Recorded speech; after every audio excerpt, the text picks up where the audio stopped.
में बहुत से ऐसे बच्चे हैं जो इतनी किस्मत वाले नहीं होते कि पैदा होते ही उन्हें माता पिता, दादा दादी, नाना नानी की छांव नसीब हो। अनाथालय ही इन बच्चों का घर होता है, लेकिन दुनिया में ऐसे लोगों की भी तादाद कम नहीं जिन्हें औलाद का सुख नहीं मिल पाता।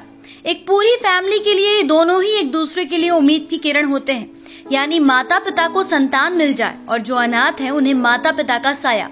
इसी बुनियादी जरूरत की वजह से तय होती है बच्चे को गोद लेने की प्रक्रिया।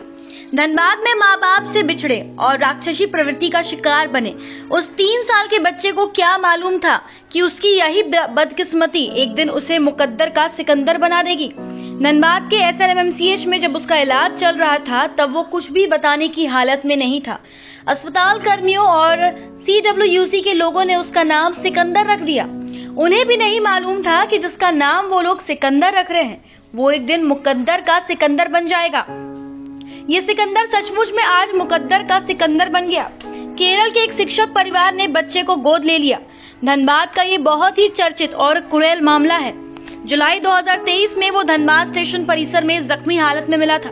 उसकी हालत उस समय ठीक नहीं थी। वो ना कुछ बोल पा रहा था और ना कुछ बता पा रहा था। उसके शरीर के कई अंग टूटे हुए थे। चेहरे पर शीशे से वार किया गया था। धनबाद के SNMMCH में उसका लंबा इलाज चला। CWUC की पहल पर बच्चों को सरायढेला स्थित विशेष दत्तक ग्रहण संस्था में रखा गया।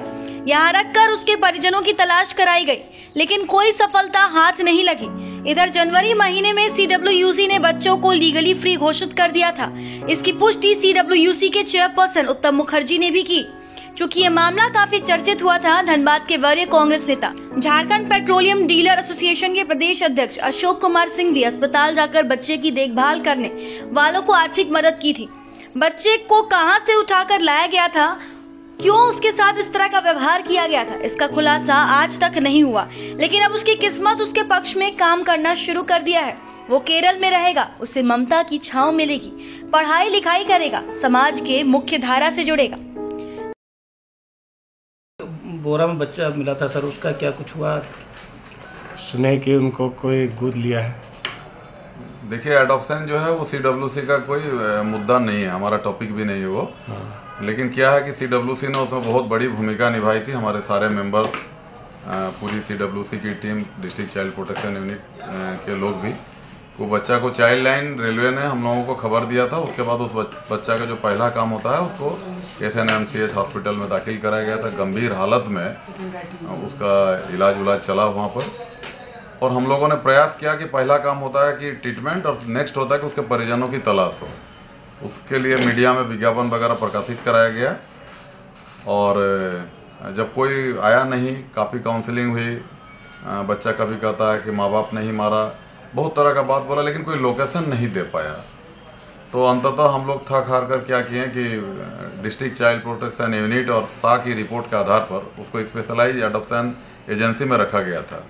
दोनों रिपोर्ट के आधार पर जनवरी 2024 में जो भी पार हुआ उसमें हम लोग उसको विधिक रूप से मुक्त घोषित किए, लीगली फ्री किए फॉर एडॉप्शन। उसके लिए एक अलग से कमेटी है, ऑनलाइन एक प्रोसेस है, कारा पोर्टल के थ्रू से होता है, और उसमें जो जिला में कमेटी है उसके DC साहब अध्यक्ष होते हैं। तो उस कमेटी के द्वारा प्री एडॉप्शन पीरियड होता है 60 डेज का। केरल के एक फैमिली को वो बच्चा मिला है और बच्चा यहाँ से प्री एडॉप्शन में चला गया। इसके बाद नियम है कि 2 महीना के बाद फिर कमेटी उस पर डिसाइड करेगी, जो एडॉप्शन पर कमेटी है, और फिर फाइनल जो है परमानेंट उस पर ऑर्डर निकलता, फाइनल ऑर्डर निकलता है। 3 साल से ऊपर का था ये, जिसको हम लोगों ने CWC ने उसका नाम सिकंदर दिया था। हम लोग बहुत उसका आइडेंटिटी डिस्क्लोज नहीं करना चाहते हैं, सिर्फ इतना ही आपको बता पाएंगे कि केरल गया है।